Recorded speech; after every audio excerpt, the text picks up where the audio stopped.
very informative. Will I give some feedback now on it? Or? Sure, yeah, you can give some feedback, and then I guess each of the others can also do the same. Okay, I must say that it was very impressive how much data analysis could be done in half a day's work. I'll bear that in mind when I'm making assignments in the future.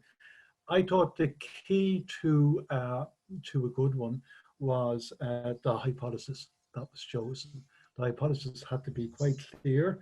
It couldn't be too ambitious, and it had to be slightly novel. Many of the hypotheses would, when you were tested against the data, there was so much noise in the data you couldn't possibly see what you were trying to see. But the finalists, there was 3 or 4 which were very good at the end, had the right hypothesis, a very interesting one, and they could shed some light on it. And that even though the analysis wasn't complete, it couldn't be complete in half a day's work, but they shed light and you said, that was interesting. If only they did more time, they could have gone a lot further, and it could have been very convincing at the end. So I thought it was, like, if there was something simple, it was the choice of the hypothesis, so you could actually make headway through the work and get it towards a conclusion. Thank you, Hugo.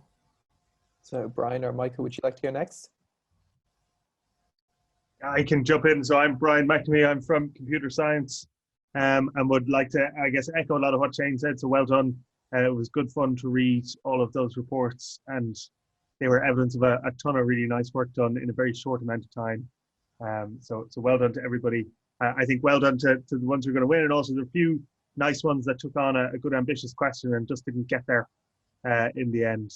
But that's good too. So to show some of the challenges in trying to do this kind of stuff. So hopefully people learned a lot from doing that. But overarching, it was really nice stuff. So good work, everybody. Yeah, hello everyone. I'm Michael Fopp. I'm assistant professor in statistics from UCD. And I totally agree with the other judges. The amount of quality of work for in such a short time was very good. And as Shane said, some hypotheses, some teams, they tried to do too much probably, and some others they focus on a single hypothesis. Was very clear, was very well presented, but well done everybody. That's good work. So I guess it would be a good idea now to announce our runner-up. So if the judges would like to just maybe add some comments about what we liked about the runner-up in particular. I can do that one.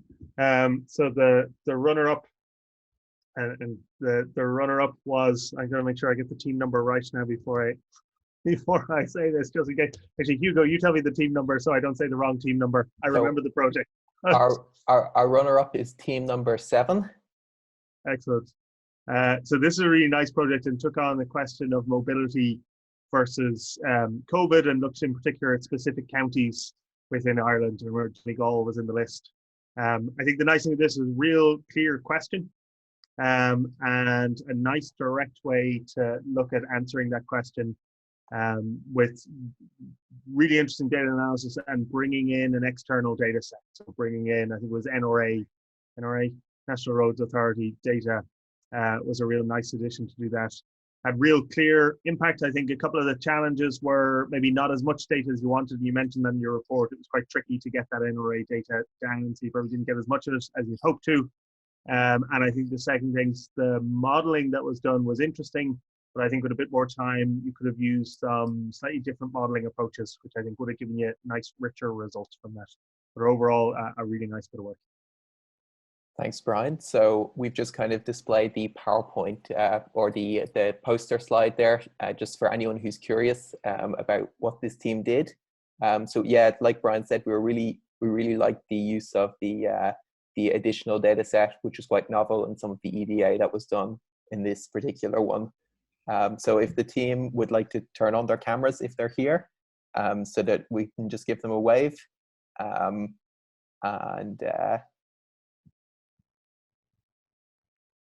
So we have Kieran, is that right, from Team 7? And who else is Hi, from yeah. Team 7 here? Tom Clancy Yeah, hi everyone. and Brian Manning. Is that all of you? Danning might be here as well. Yeah, there's one other guy. I don't think he's here though. Perfect. All right. Well, thanks very much. Will you guys stick around at the end as well, and we'll have a chat afterwards? Yeah, cool. Perfect. Great. Thanks, guys. Good. So we'll now move on to our winner of the competition today. So it was actually quite close between, obviously, this runner-up team and the winner. So it was really down to a debate between which of these two would come out as the ultimate one. If one of the judges would like to talk about this one.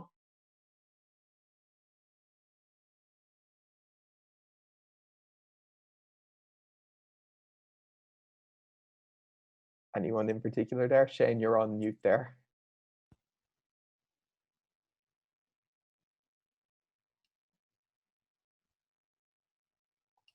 I can go. Sure. So in this report, the team, they try to relate the number of daily cases in Ireland with the mobility in different sectors using the Google Trends data and of course the coronavirus daily cases. And the report was very well structured. The hypothesis was very well presented and clearly presented at the start. With a good exploratory data analysis part where they look at the relationship between the variables of interest, and then they implemented a model to predict the number of daily coronavirus cases with respect to this mobility data, and then they validated the model. We thought that the report was very good, and also some interesting insights in the relationship between number of coronavirus cases and mobility for different sectors. So congratulations to the team who has won the first DataLink competition, and that is Team 6. So they're the winners of the €1,000 prize. So congratulations to the team. If they'd like to pop on their cameras there, so give us a wave as well.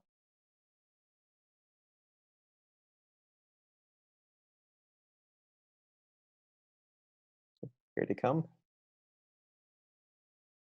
So we have, if you guys would just like to introduce yourselves and maybe just talk a little bit about what you did as well, and if you're happy to do that, and I'll just maybe share your picture of your poster.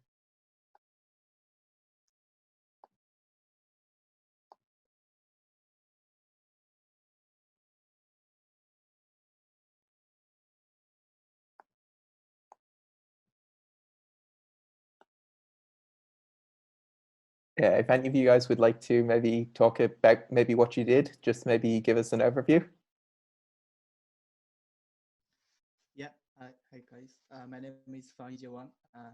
Yeah, so thanks everybody, and thanks to my teammates. So thanks for DataLink about to organize this event.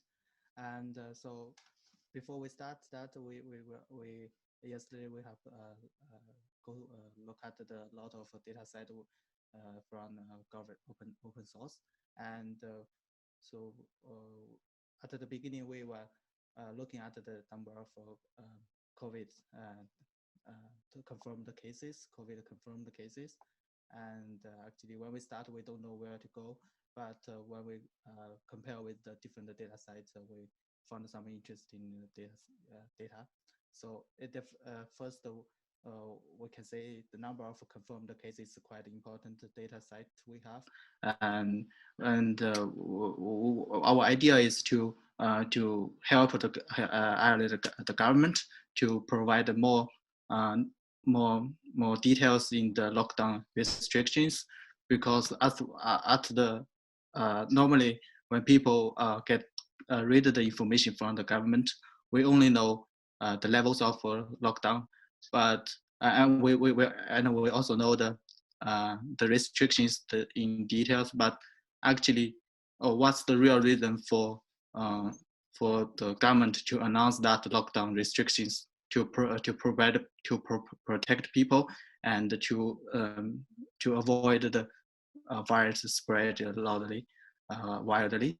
So we focus on the mobilities activities data sites, and we see that the open data source, they provide the mobilities in the park and transport stations and even the offices and residential area.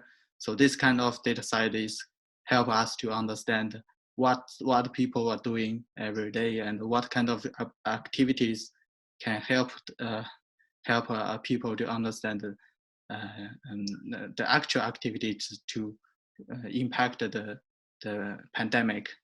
So based on that data set, we can using the model simple model to predict the number of confirmed cases every day.